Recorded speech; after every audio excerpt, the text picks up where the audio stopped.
Let's start our journey way back, around 3500 BC, in ancient Mesopotamia. This is where we find the first known use of the pentagram, the Sumerians, who were incredible astronomers and mathematicians, used it as a logogram, a symbol representing a word. For them, it meant things like corner, angle, or nook. It was a practical, everyday symbol, often found etched into clay tablets. There was nothing spooky about it. From Mesopotamia, the symbol traveled, making its way to ancient Babylon, where it began to take on more mystical meanings, often associated with the 5 planets they could see in the sky: Jupiter, Mercury, Mars, Saturn, and Venus. As we move into the medieval period, the pentagram's positive reputation continued. In early Christianity, it was actually a symbol of Christ. The 5 points were sometimes said to represent the 5 wounds of Jesus on the cross. It was seen as a protective charm, a talisman to ward off evil spirits and demons. Knights of the medieval era, like Sir Gawain in the famous poem Sir Gawain and the Green Knight, wore the pentagram on their shields. For Gawain, the 5 points represented 5 virtues: generosity, courtesy, chastity, chivalry, and piety.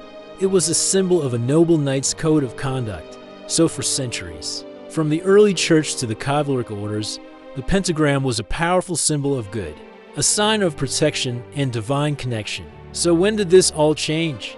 How did a symbol of health, mathematics, and divine protection become associated with something dark? The big shift really started in the 19th century, during the occult revival. A French occultist named Eliphas Levi is a key figure in this story. In his influential book, Transcendental Magic, Its Doctrine and Ritual, published in 1854, Levi was the one who first made a major distinction between a pentagram pointing up and one pointing down. Levi claimed that the upright pentagram, with 1 point at the top, represented the spirit ruling over the 4 elements of matter. This, he said, was a symbol of order, of the divine, and of humanity reaching for the heavens. It was the good pentagram.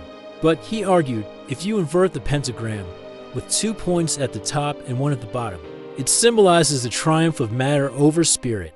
It becomes a representation of the profane, of subversion, and of base instincts. It's important to remember that this was Levi's personal interpretation.